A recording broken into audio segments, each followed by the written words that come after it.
Welcome back नाज़रीन। Bulletin भलीकार अवां खे अपडेट ईंदासीं। राणीपुर वारे मामले बाबति राणीपुर जे पीरानी हवेली में मासूम नीगरी फातिमा फरड़ो पुरस्कार नमूने फोत थियण वारो मामलो आहे। अवां खे अपडेट ॾियूं पिया।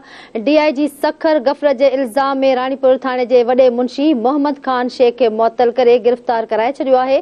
डीआईजी सखर इतला मिलण बावजूद नीगरीअ जे वारसनि खे तुर्त मेडिकल लेटर न ॾियण ते खेसि गिरफ़्तार करायो आहे। एसएचओ राणीपुर अमीर अली चांग खे बि डीआईजी वाक़े जे ॿिए ॾींहं ते ई मुअत्तल करे गिरफ़्तार करायो हो। अवां खे आगाह कयूं पिया त मक़ामी अस्पताल जो हिकु डॉक्टर बि गिरफ़्तार आहे। खेसि नीगरी जे केस में अञा ताईं नामज़द नाहे कयो वियो।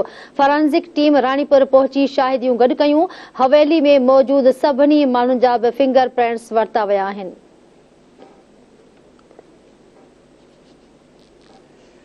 अहम ख़बर है नाज़रीन अवां सां शेयर कंदा हलूं। राणीपुर खां राणीपुर जी पीरानी हवेली में मासूम नीगरी फातिमा फरड़ो पुरस्कार नमूने फोत थियण वारो मामलो है, जंहिंजे हवाले सां अवां खे आगाह करे रहिया आहियूं।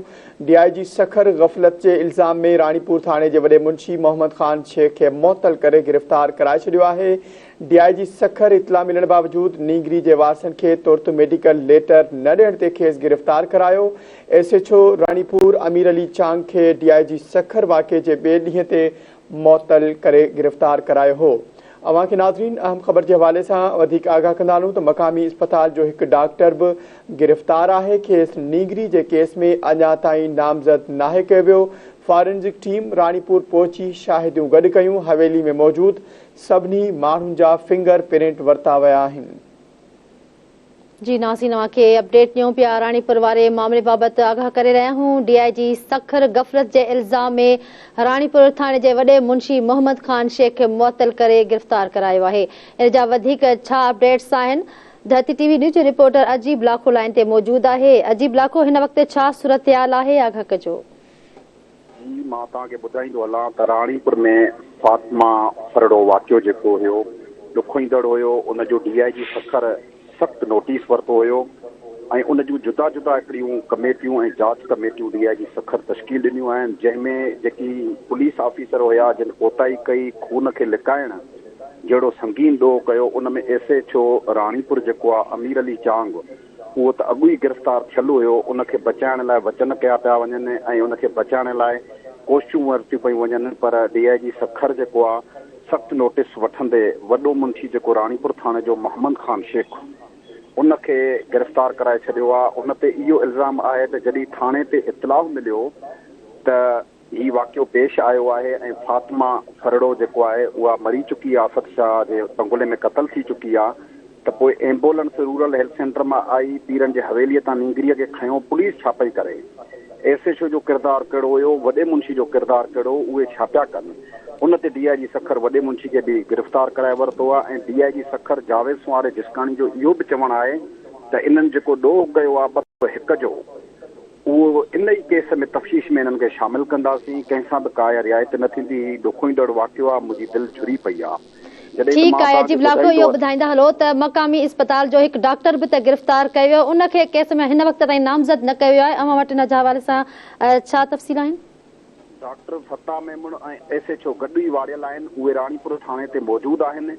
डॉक्टर जेको आहे उहो हिते रूरल हेल्थ सेंटर जो डॉक्टर न आहे, उनजी ड्यूटी ॿिए पासे ई प्राइवेट उनजी क्लिनिक हुई, जिते हिन नीगरीअ जो तिबी मुआइनो कयो, जंहिंमें हिन ॿुधायो त गेस्ट्रो विघे फोत थी आहे। उन डॉक्टर ते बि उहो ई इल्ज़ाम आहे त हिन हेॾे सारे वॾे साने खे छो गेस्ट्रो करे छो पेश कयो। उहो बि इन 201 में ई चालान थींदो, पर उहो डीआईजी साहब जो चवणु आहे त जेकी मूं कमेटी ठाही आहे, मेडिकल जीअं जारी थींदो, मेडिकल रिपोर्ट जे बुनियाद ते हिननि खे केस में शामिल कयो वेंदो। मेडिकल बोर्ड लाइ डिस्ट्रिक्ट एंड सेशन जज नौशरो फिरोज़ जी अदालत बि परमिशन ॾेई छॾी आहे। कल्ह डिस्ट्रिक्ट एंड सेशन जज खेरपुर बि परमिशन ॾिनी हुई। अॼु उते एसएचओ काज़ी बचल जेको राणीपुर में नओं एसएचओ मुक़ररु थियो आहे, उहो उते डिस्ट्रिक्ट एंड सेशन जज नौशरो फिरोज़ जी अदालत में बीठा आहिनि ऐं उन्हनि खे लेटर जारी थी चुको आहे। उन खां पोइ इंसार आहे डीजी हेल्थ जे लेटर जो इंसार आहे त उहो लेटर मिले ऐं बोर्ड तश्कील थिए, जंहिंखां पोइ बाक़ाइदे सुभाणे छंछर जे ॾींहुं सुबुह सां ई ॻोठ अली मोहम्मद फरड़ो में जिते फातिमा खे दफ़नायो वियो आहे, उते उनजी क़बर पुछाई थींदी ऐं उहो मेडिकल बोर्ड हूंदो ऐं उन सां सिविल जज जुडिशल मजिस्ट्रेट जेको आहे राणीपुर, उहो उनजो इंचार्ज हूंदो ऐं उनजे ज़ेरे निगरानी में जेको आहे क़बर कुशाई करे ऐं उनजो मेडिकल कयो वेंदो। अच्छा अजीब लाको इहो ॿुधाईंदा हलो त मेडिकल बोर्ड जेको मामलो आहे हिन वक़्तु छो न जुड़ी सघियो आहे ऐं इहो केतिरनि ॾींहंनि में मेडिकल जो जेको मामलो आहे बोर्ड जुड़ंदो हिन बाबति का तफ़सील आहे? बोर्ड अॼु तस्कीन ॾींदो डीजी हेल्थ हैदराबाद। उहो अॼु बोर्ड चंदी मूंखे लॻे थो कलाकनि में जेको आहे लेटर जारी थियण वारो आहे ऐं लेटर जारी थियण खां पोइ बाक़ाइदगी सां डिस्ट्रिक्ट एंड सेशन जज ऐं डिस्ट्रिक्ट एंड सेशन जज खैरपुर ऐं नौशरो ॿिन्ही जा लेटर खणी सुबुह सां ई जुडिशियल मजिस्ट्रेट उहे लेटर वसूल करण खां पोइ रवानो थी वेंदो ॻोठ अलीमोहन फरड़ो में, जिते क़बर कुशाई करे ऐं उन जा जुज़ा वरिता वेंदा ऐं क़बर कुशाई करे उहो पोस्टमार्टम कयो वेंदो त कहिड़ियुनि जॻहियुनि ते तशदुद थियल आहे, किथे किथे तशदुद थियल आहे ऐं छा वाक़ियो पेश आयो हुयो, उन जा सभु सिंपल वरिता वेंदा। सिंपल वठण खां पोइ मां तव्हांखे ॿुधाईंदो हलां त हीउ केस जेको आहे हिकु हाई प्रोफाइल केस बणिजी वियो आहे। उहो हाई प्रोफाइल जो मक़सदु इहो ई आहे त जेका नीगरी फातिमा आहे उन जा जेका कपिड़ा आहिनि उहे ॼामशोरो मोकिलिया वेंदा ऐं जेका DVD रिकवर थी आहे असद शाह खां उन मां जेकी CD या USBs मिलियूं आहिनि उहे लाहौर वेंदियूं ऐं जेकी जियो फाइनेंस आहे उहे बि लाहौर में बाटी वेंदियूं ऐं उन खां पोइ जेकी फ्रांसिक आहे उहा जेका आहे रोड़ी में बाटी वेंदियूं। सो हिन केस जी हरणी रुखनि खां जांच पई थिए। DIG सखर जावेद सुवां रजिस्ट्राणी जो चवणु आहे त हिनखे आउं पाण केस खे ॾिसां पियो, हर पल पल जी चइनि कलाकनि जी रिपोर्ट वठां पियो ऐं उनजो जाइज़ो वठां पियो। जिन कोताही कई आहे उन्हनि सां बि रिआयत न थींदी। फातिमा असांजी न्याणी आहे ऐं हीउ ॾुखोईंदड़ वाक़ियो आहे, दिलि असांजी झुरी पई आहे। मां कंहिंसां बि रिआयत न कंदुसि, मुंहिंजो फ़र्ज़ु आहे ऐं मां DIG आहियां त मुंहिंजे रेंज जे डिस्ट्रिक्ट खैरपुर में इहो वाक़ियो पेश आयो आहे। इहो मां कीअं थो बर्दाश्त करे सघां? हिन में जेका जवाबदार असद शाह आहे या जेका ॾोह लिकाईंदड़ उनखे ठीकु आहे अजीब लाको, वॾी महिरबानी तफ़सील ॾियण जे लाइ। जी नाज़रीन, तव्हांखे अपडेट ॾेई रहिया आहियूं। राणीपुर वारे पीराणी हवेली में जेको ही वाक़ियो पेश आयो, अफ़सोसनाक वाक़े बाबति अपडेट ॾियूं पिया। DIG सखर गफ़लत जे इल्ज़ाम में राणीपुर थाणे जे वॾे मुंशी मोहम्मद ख़ान शेख खे मुअत्तल करे गिरफ़्तार कराए छॾियो आहे। DIG सखर इतला मिलण बावजूदि नीगरे जे वारसनि खे तुर्त मेडिकल लेटर न ॾियण ते खेसि गिरफ़्तार करायो। जॾहिं त SHO राणीपुर अमीर अली चांग खे बि DIG सखर वाक़े जे ॿिए ॾींहं ते मुअत्तल करे गिरफ़्तार करायो हो। जी नाज़रीन, अहम ख़बर आहे अवां सां शेयर करे आहियूं। मक़ामी अस्पताल जो हिकु डॉक्टर बि गिरफ़्तार आहे। खेसि नीगरी जे केस में अञा ताईं नामज़द नाहे कयो वियो। फॉरेंसिक टीम राणीपुर पहुची शाहिदियूं गॾु कयूं। हवेली में मौजूदु सभिनी माण्हुनि जा फिंगर प्रिंट पिणु वरिता विया आहिनि। नाज़रीन, तव्हांखे ॿुधाईंदा हलूं त केस में नामज़द जवाबदार ॿुधायो वञे पियो असद शाह जी घरवारी जेका जंहिं 4 ॾींहंनि जी ज़मानत ते जेका आज़ादु आहे, जंहिं पंहिंजी ज़मानत कराए वरिती हुई। अहम ख़बर आहे राणीपुर खां अवां सां शेयर करे रहियूं। राणीपुर जी पीराणी हवेली में मासूम नीगरी फातिमा फरड़ो पुरस्कार नमूने फ़ौत थी हुई, जंहिंजो इहो नाज़रीन मामिलो आहे जंहिंजे हवाले सां अवांखे आगाह करे रहिया आहियूं।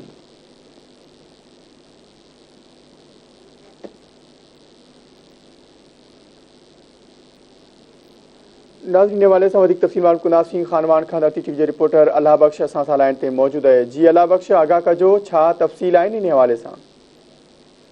जी बिल्कुलु, जेको 3 ॾींहं जेको आहे बेदर्दीअ सां जेका तशदुद थियल नारी फातिमा फरड़ो जेका पीराणी गादीअ ते जेका बेदर्दीअ सां क़त्ल थी आहे, उनजो कल्ह जेको आहे सीशन जज खैरपुर जेको आहे क़बर कुशाईअ जो लेटर जारी कयो आहे। जंहिंखां पोइ जेको आहे SSP खैरपुर मीर रोहल ख़ान खोसो जे हिदायतुनि ते हुनजी क़बर ते जेको आहे टाइम कई वई आहे, जंहिंमें जेको आहे खैरपुर पुलिस ऐं खानवाड़ पुलिस उते जेको आहे सो मौजूदु आहे। जी वही महिरबानी आगाह करण लाइ। नाज़रीन, तव्हांखे आगाह कयूं पिया। राणीपुर जे पीराणी हवेली में मासूम निगरी फातिमा फरड़ो पुरस्कार नमूने फ़ौत थियण वारे वाक़े बाबति अपडेट ॾेई रहिया आहियूं। DIG सखर गफ़लत जे इल्ज़ाम में राणीपुर थाणे जे वॾे मुंशी मोहम्मद ख़ान शेख खे मुअत्तल करे गिरफ़्तार कराए छॾियो आहे। अहम ख़बर आहे नाज़रीन, अवांखे आगाह करे रहिया आहियूं। DIG सखर इतला मिलण बावजूदि नीगरी जे वारसनि खे तुर्त मेडिकल लेटर न ॾियण ते खेसि गिरफ़्तार करायो हो। जी नाज़रीन, तव्हांखे अपडेट ॾियूं पिया।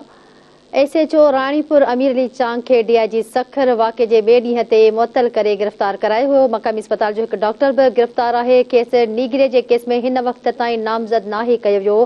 फॉरेंसिक टीम राणीपुर पहुची शाहिदियूं गॾु कयूं आहिनि, जॾहिं त हवेली में मौजूदु सभिनी माण्हुनि जा फिंगर प्रिंट्स बि वरिता विया आहिनि।